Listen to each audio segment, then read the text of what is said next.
Hi everyone, it's Eric and welcome to my gaming performance test of the Samsung Galaxy S5. Now a big thanks must go over to Vodafone for sending me this handset intro review, and now let's get into the video. So let's start off with, I'm just going to say it, Robotic Unicorn. Now the reason why I got this is because I thought it would be satirizing the unicorns. Like, hey girls, you like those these cute unicorns? Well, here you go, here's a robotic one that shoots lasers and probably destroys kittens or something. That's what I thought it would do, but apparently it isn't. This is exactly what it is. If you just replaced it with an actual unicorn, I think that it would not change the gameplay. But the reason I thought I'd just show it in this video is just to let you see how it performs, how the Galaxy S5 performs with side-scrollers like this. And the graphics are, all jokes aside, are quite vibrant, nice and colourful on the AMOLED screen on the S5.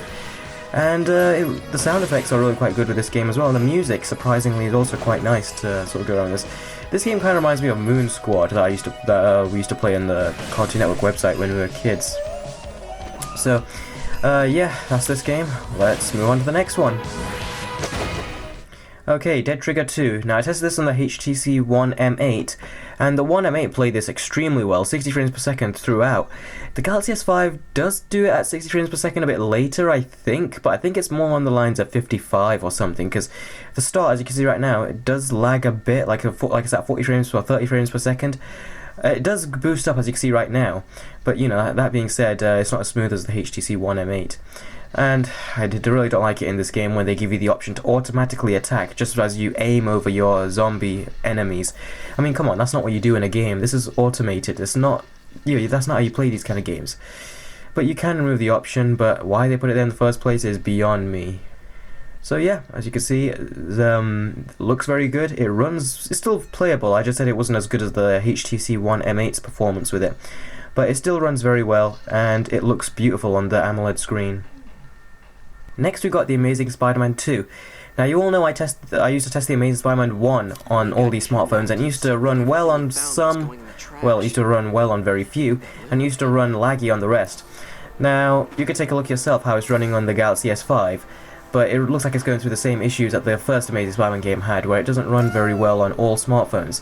And I'd say this is not the bad thing of the Galaxy S5 or anything, this is more down to the coding and developing that the programmers have done. So they've done a very, very bad job at actually optimizing this to run on any device. Now, it sounds pretty good.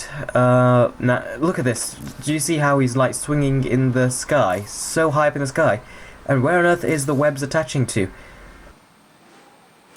Oh, see, he just misses the web. He's got nothing to attach it on. I mean, look how much webs he's swinging in the sky already, and then you think just making him miss one will fool us. We're not that dumb, seriously. Give us more credit than that, people. But yeah, it looks really good, and this costume is what my brother put on, so I just stuck with it. But yeah, it looks pretty good. The swinging, I like the camera action they've done. It's kind of like the Amazing Spider-Man 1 for the consoles, but it's not really for me.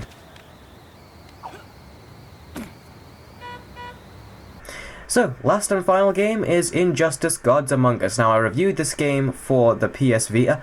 I absolutely loved that version, and it's my most favourite review I've made.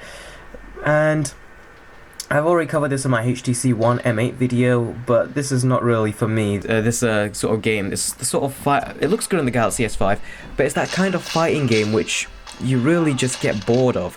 It's the exact same Infinity Blade / Marvel Avengers kind of fighting game. It's just like that. There's nothing new about it at all.